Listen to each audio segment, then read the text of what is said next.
Correction de l'application 4.4, la société Mélusine.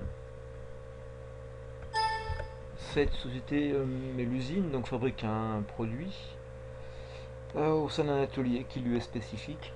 C'est le budget des charges de production de cet atelier que l'on va aller mettre en place pour les 3 premiers mois de l'année N+1.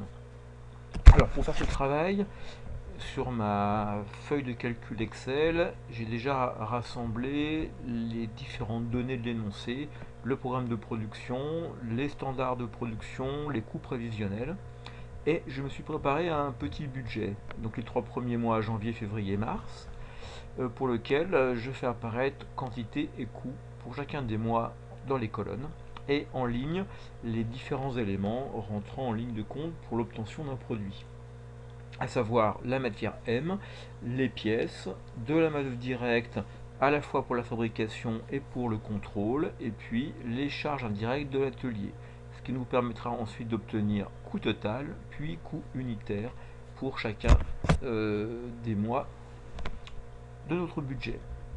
Alors je commencerai par indiquer quelles sont pour nous les quantités respectives.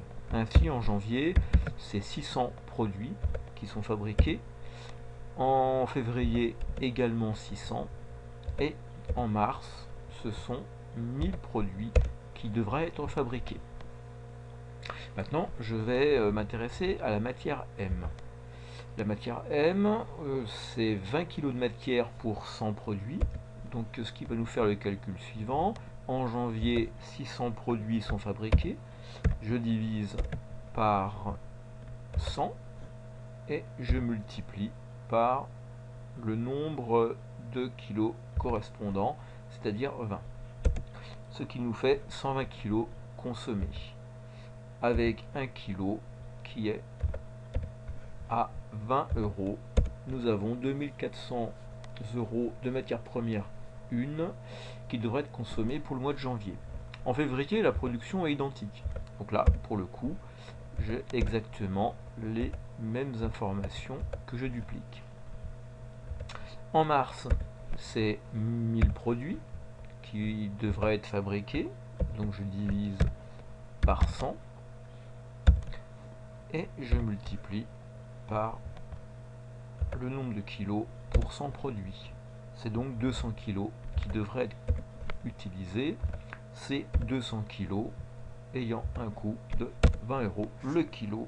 C'est donc 4000 que l'on devrait consommer pour le produit au mois de mars.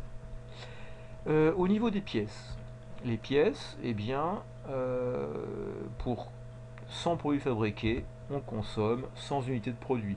Plus simplement, c'est une pièce par produit.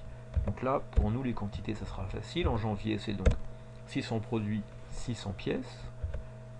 Et ces pièces, c'est 100 euros les 100 unités. Donc là, c'est 1 euro l'unité. Donc les calculs sont plutôt faciles. En janvier, c'est la même chose. 600 produits fabriqués, 600 pièces et 600 euros.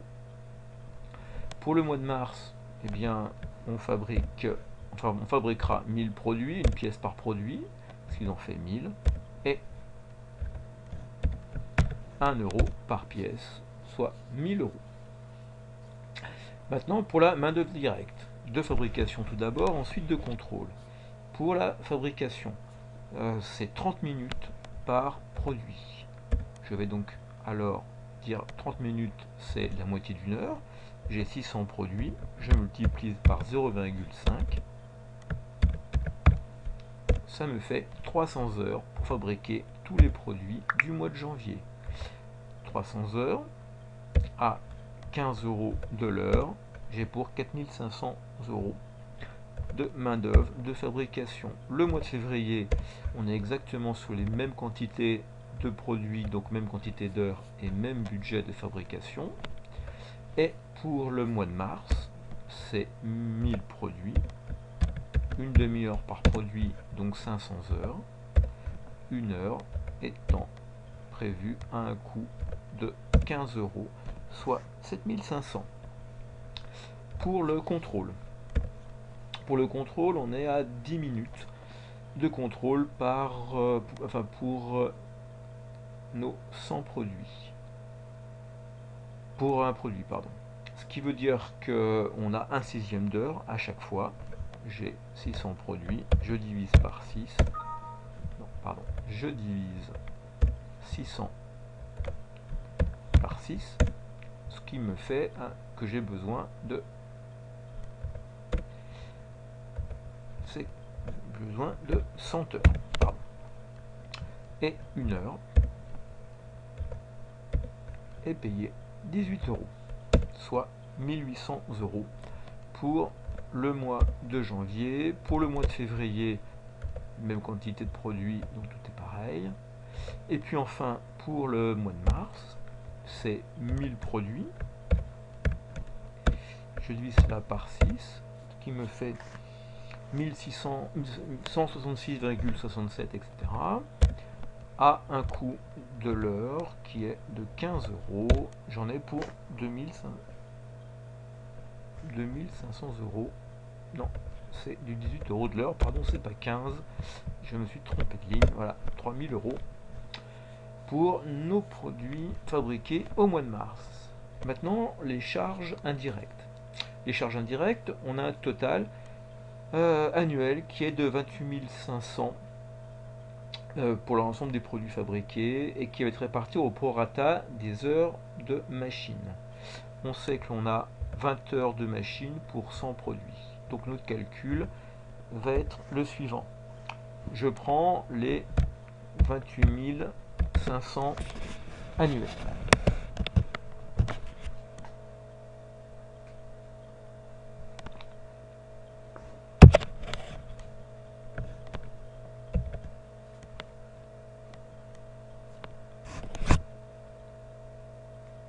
Pour ces 28 500, je divise par 12, je divise par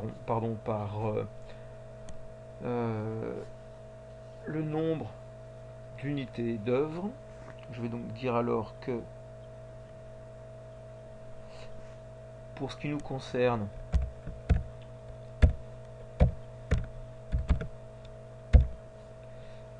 on est à 20 heures machine pour 100 produits et durant l'année on a fabriqué 10 000 produits, soit 14,25 d'unités d'œuvre. Ces 14,25, alors je me les remets dans un petit coin pour les conserver tout à l'heure. Ces 14,25, et bien maintenant je vais pouvoir les utiliser pour calculer les coûts prévisionnels de chacun de nos produits. Tout d'abord, combien est-ce que l'on a d'unités d'œuvre pour le mois de janvier?